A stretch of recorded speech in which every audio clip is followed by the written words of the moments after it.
একদিন হযরত ফাতেমা রাদিয়াল্লাহু তাআলা আনহা জায়নামাজে বসে কান্না করছিলেন। তার চোখের পানিতে জায়নামাজ ভিজে যাচ্ছিল। এমন সময় নবীজি হযরত মুহাম্মদ সাল্লাল্লাহু আলাইহি ওয়াসাল্লাম তার ঘরে প্রবেশ করে দেখলেন হযরত ফাতেমা রাদিয়াল্লাহু তাআলা আনহা জায়নামাজে বসে কান্না করছেন। নবীজি সাল্লাল্লাহু আলাইহি ওয়াসাল্লাম তখন এমন অবস্থা দেখে বললেন, মা ফাতেমা, তোমার জায়নামাজের এক পাশ উঠিয়ে দেখো। নবীজির কথা শুনে হযরত ফাতেমা রাদিয়াল্লাহু তাআলা আনহা জায়নামাজ সরিয়ে যা দেখলেন তা দেখে তিনি চমকে উঠলেন। হযরত ফাতেমা রাদিয়াল্লাহু তাআলা আনহা তখন তার পিতাকে বললেন, এ কি আব্বাজান, এ দেখি শুধু স্বর্ণ আর স্বর্ণ। নবীজি সাল্লাল্লাহু আলাইহি ওয়াসাল্লাম তখন বললেন, মা ফাতেমা, এখান থেকে তুমি তোমার প্রয়োজন অনুযায়ী স্বর্ণ নিয়ে তোমার সংসার পরিচালনা করো, আর দুনিয়াবি ভোগবিলাসিতা আরামায়েশ যা খুশি এগুলো দিয়ে তুমি তাই করতে পারো। তবে জেনে রেখো, দুনিয়ার সুখ সুবিধা ক্ষণস্থায়ী, আর পরকালের সুখ সুবিধা ভোগবিলাসিতা চিরস্থায়ী। এখন তুমি বুঝে দেখো, তুমি দুনিয়ার ক্ষণস্থায়ী সুখ শান্তি চাও না পরকালের চিরস্থায়ী সুখ শান্তি চাও? নবীজি সাল্লাল্লাহু আলাইহি ওয়াসাল্লামের কাছ থেকে এই কথাগুলো শুনে হযরত ফাতেমা রাদিয়াল্লাহু তাআলা আনহা বলল, আব্বাজান, আমার এই দুনিয়ার সুখ সুবিধার কোনোই প্রয়োজন নেই। আমি এর চেয়েও অধিক কষ্ট সহ্য করতে পারবো। এতে করে আমার কোনোই সমস্যা হবে না। একবার মদিনায় নবীজি হযরত মুহাম্মদ সাল্লাল্লাহু আলাইহি ওয়াসাল্লামের 3 দিন যাবৎ কোনো খবর ছিল না। এমন পরিস্থিতিতে হযরত ওমর রাদিয়াল্লাহু তাআলা আনহু তলোয়ারি হাতে নিয়ে ইহুদিদেরকে উদ্দেশ্য করে বললেন, হে ইহুদিরা, তোরা বল, রাসূল সাল্লাল্লাহু আলাইহি ওয়াসাল্লাম কোথায় আছে?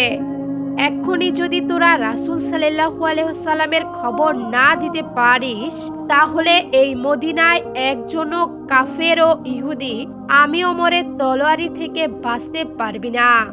হযরত ওমর রাদিয়াল্লাহু তাআলা আনহুর কথা শুনে কাফেররা ভয়ে কাঁপছিল আর বলছিল, আমরা তো রাসূলের খবর জানি না। এরপর হযরত আবু বকর রাদিয়াল্লাহু তাআলা আনহু ও হযরত ওমর রাদিয়াল্লাহু তাআলা আনহু রাসূল সাল্লাল্লাহু আলাইহি ওয়াসাল্লামকে খুঁজতে বের হলেন। তারা বিভিন্ন জায়গায় খুঁজতে খুঁজতে বহু দূরে জাবারে সালাত, যেটা কিনা মদিনা থেকে প্রায় 3.25 মাইল দূরে অবস্থিত, সেখানে পৌঁছে দেখেন কয়েকজন রাখাল কতগুলো উট ভেড়া নিয়ে মাঠের মধ্যে দাঁড়িয়ে আছে। রাখালদেরকে তখন হযরত আবু বকর সিদ্দিক রাদিয়াল্লাহু তাআলা আনহু বললেন, ভাইয়েরা আমার, এই পথ দিয়ে তোমরা কি রাসূল সাল্লাল্লাহু আলাইহি ওয়াসাল্লামকে যেতে দেখেছো? উত্তরে রাখালেরা তখন বলল, আপনারা কে আর কোথা থেকে এখানে এসেছেন? হযরত আবু বকর সিদ্দিক রাদিয়াল্লাহু তাআলা আনহু তখন বললেন, আমরা মদিনা শহর থেকে এখানে এসেছি। এরপর সেই রাখালেরা বলল, আজকে 3 দিন যাবৎ ওই পাহাড়ের মধ্যে একজন লোক ইয়া উম্মতি ইয়া উম্মতি বলে কান্না করছে, আর আমাদের ভেড়া উটগুলো খাবার না খেয়ে ওই পাহাড়ের দিকে তাকিয়ে তারাও অঝরে কান্না করছে। এই দিকে উটের বাচ্চারাও উটের দুধ খাচ্ছে না, আর বকরির বাচ্চারাও বকরির দুধ খাচ্ছে না। তারা শুধু ওই পাহাড়ের দিকে তাকিয়েই কান্না করছে। আজ 3 দিন যাবৎ আমার কোনো পশুই ঘাসে মুখ লাগাচ্ছে না। মাঠ থেকে বাড়ির দিকেও তারা ফিরে যাচ্ছে না। আপনারা দয়া করে ওই লোকটাকে এখান থেকে নিয়ে যান। রাখালের কাছ থেকে হযরত আবু বকর সিদ্দিক রাদিয়াল্লাহু তাআলা আনহু সব কথা শুনে বললেন, ভাই ওমর, যেই নবীর মায়ায় পড়ে এই পশুগুলো খানাপিনা খাওয়া ছেড়ে দিয়েছে, তিনি নবীজি হযরত মুহাম্মদ সাল্লাল্লাহু আলাইহি ওয়াসাল্লাম ছাড়া আর কেউ নয়। এরপর হযরত ওমর রাদিয়াল্লাহু তাআলা আনহু ও আবু বকর সিদ্দিক রাদিয়াল্লাহু তাআলা আনহু তাড়াতাড়ি করে সেই গুহার দিকে চলতে লাগলেন। এরপর তারা দুজনেই সেই গুহার মধ্যে প্রবেশ করে দেখলেন যে নবীজি হযরত মুহাম্মদ সাল্লাল্লাহু আলাইহি ওয়াসাল্লাম সিজদায় পড়ে কান্না করছে।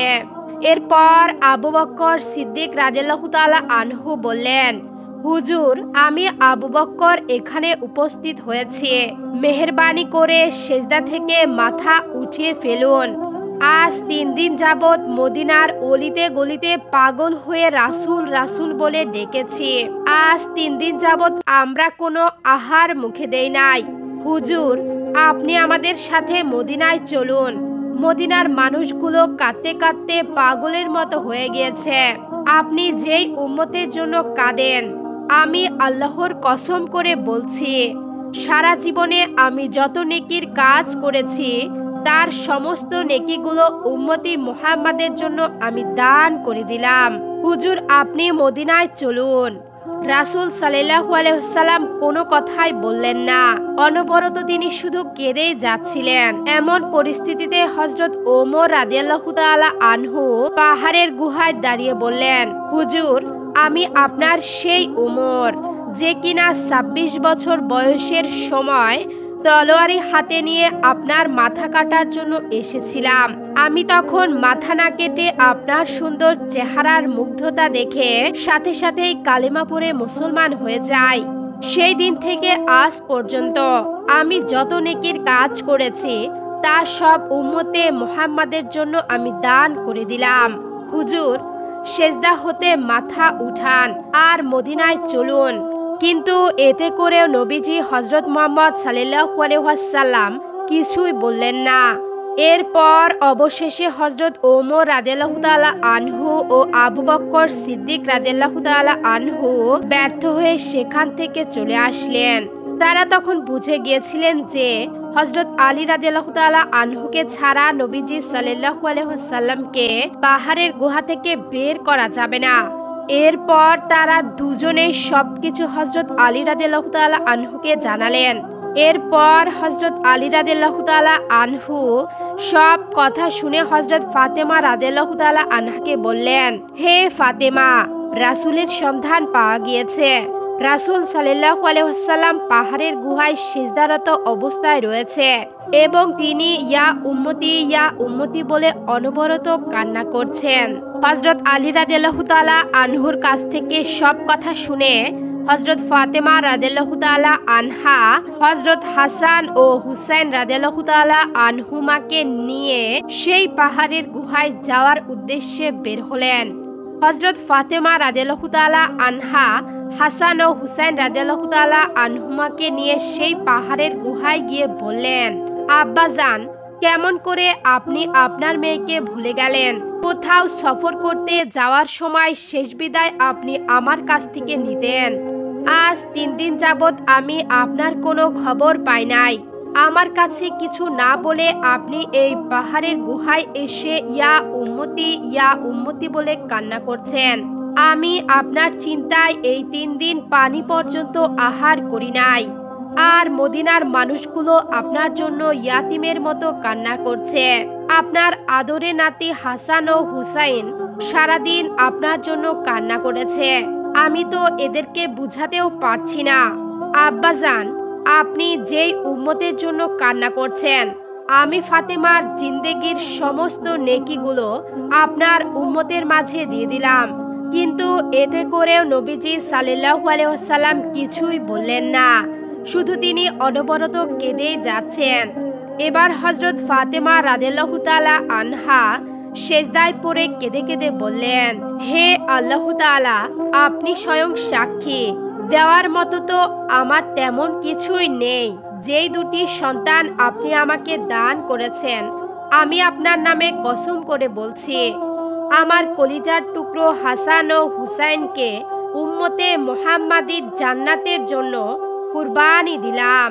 তখন মহান আল্লাহ তাআলা হযরত জিবরাইল আলাইহিস সালামকে বললেন, হে জিবরাইল, আমার বন্ধুর কাছে যাও, বন্ধুকে আমার সালাম জানাও আর আমার বন্ধুকে কাঁদতে নিষেধ করো। আমি ফাতেমার কুরবানি কবুল করেছি আর আমার বন্ধুর চোখের পানিও কবুল করেছি। আমি আজকে দেখলাম আমার বন্ধু মুহাম্মদ উম্মতের জন্য কেমন দরদি। হাসরের কঠিন ময়দানে আমি ওয়াদা দিলাম, আমার বন্ধুর কাছে জিজ্ঞাসা না করে আমি আল্লাহ আমার বন্ধুর একটি উম্মতকেও জাহান্নামে পাঠাবো না। এরপর হযরত জিবরাইল আলাইহিস সালাম মহান আল্লাহ তাআলার আদেশে নবীজির কাছে এসে মহান আল্লাহ তাআলার সকল আদেশ নবীজিকে বললেন।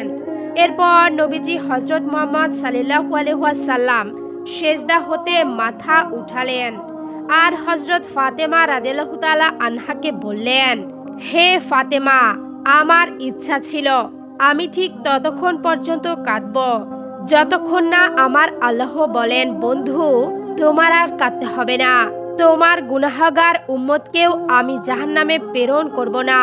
যতক্ষণ না মহান আল্লাহ তাআলা এই ওয়াদা না করতেন ততক্ষণ পর্যন্ত আমি সিজদা হতে উঠতাম না। হযরত ফাতেমা রাদিয়াল্লাহু তাআলা আনহা তার কলিজার টুকরা সন্তান হাসান ও হুসাইন রাদিয়াল্লাহু তাআলা আনহুমাকে এই উম্মতে মুহাম্মাদীর জন্য কুরবানি দিয়েছেন। কিতাবের মধ্যে বর্ণনায় এসেছে হযরত আদম আলাইহিস সালাম এবং হযরত হাওয়া আলাইহিস সালাম বেহেশতের বাগিচায় হাঁটছিলেন। এমন সময় হযরত আদম আলাইহিস সালাম হযরত হাওয়া আলাইহিস সালামকে বলল, হে হাওয়া, তোমার চাইতেও উত্তম রমণী মহান আল্লাহ তাআলা আর সৃষ্টি করবেন না। ওই সময় মহান আল্লাহ তাআলার হুকুমে হযরত জিবরাইল আলাইহিস সালাম তাদেরকে জান্নাতুল ফিরদাউসের একটি কক্ষে নিয়ে গেলেন। সেখানে তারা দেখতে পেলেন একজন সুন্দরী উজ্জ্বল লাবণ্যময়ী মেয়ে উত্তম পোশাকে সজ্জিত হয়ে মহামূল্যবান আসনে বসে আছেন আর তার মাথায় রয়েছে একটি সুন্দর মুকুট এবং দুই কানে দুটি মহামূল্যবান রত্ন শোভা পাচ্ছে। হযরত আদম আলাইহিস সালাম তখন অনেক অবাক হয়ে হযরত জিবরাইল আলাইহিস সালামকে জিজ্ঞাসা করলেন, হে জিবরাইল, এই সুন্দরী রমণী এটা কে?